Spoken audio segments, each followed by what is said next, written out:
Like, what do the clubs do to help the players in those situations? Because I mean, from an external point of view, it seems like, it's training, you go in, you do your thing with the team, you obviously perform on the weekend, and then you're kind of left to it. Is there a kind of something in place in certain clubs where they kind of help the players understand? It doesn't necessarily mean they have to be going through something bad mentally, but it helps them kind of with the mental side of the game as well as the physical side of the game.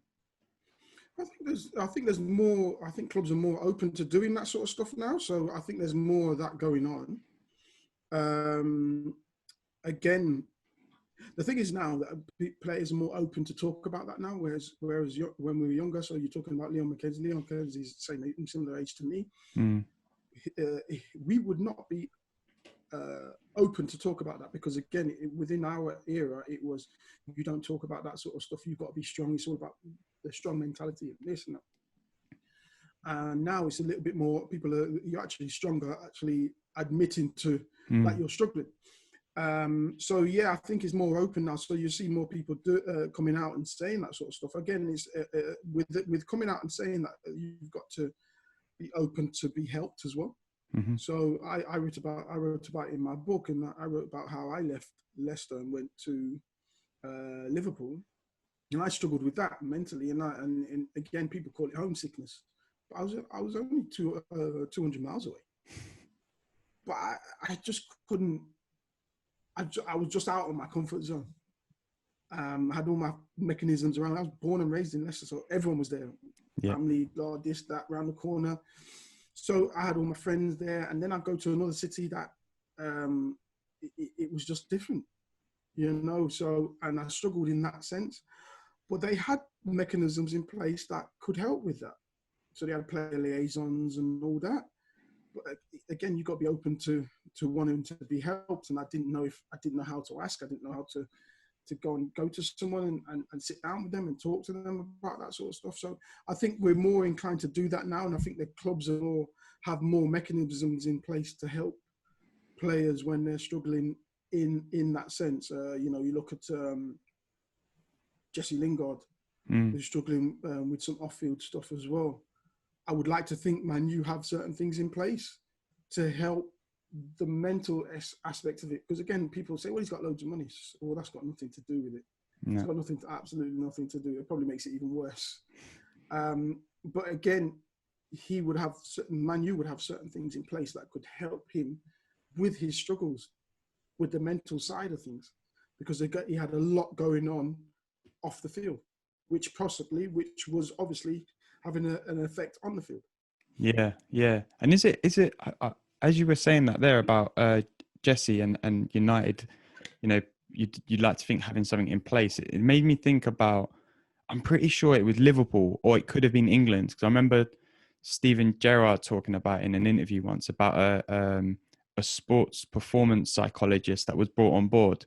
I don't know if that rings a bell for you. I can't remember his name off the top of my head. Mm-hmm. But he's the doctor who wrote the Chimp Paradox. I can't remember his name off the top of my head. Steve something. Was that Liverpool or England? Do you know? Liverpool had one. I know that.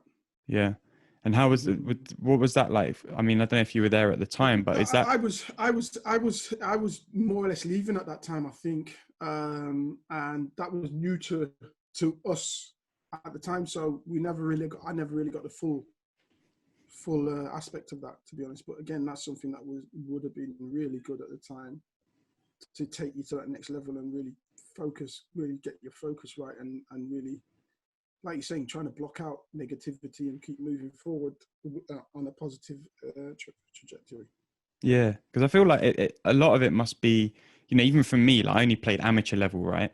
Like the furthest I ever got was playing like semi-pro Saturday, like under 18s. But it's like you get a sense that the kind of mental side of the game is almost as important as the physical side of the game, because you need to have that kind of mental strength in a sense to kind of get through certain situations, or I would say the mental side of the game is probably more important.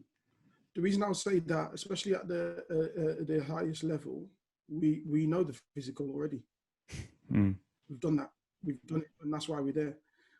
Yes, we're still honing that, but we're there because we're the best of the best. So we know that side of it. We just own that. But then the mental side is tough. Is it?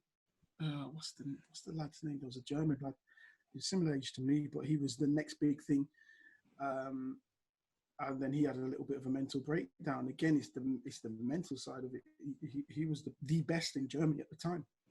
So it's not that side of things. It's the other side, the coaching of that mental side of things that is very, very important. And some don't need it because some are so mentally focused and some are so mentally strong. They don't need that. They probably need it guiding at times, but they don't need the full training. But others need it at times. So I've seen it before. Some players are very, very insecure. Some need help, but they're wonderful players, and they struggle with that side of things.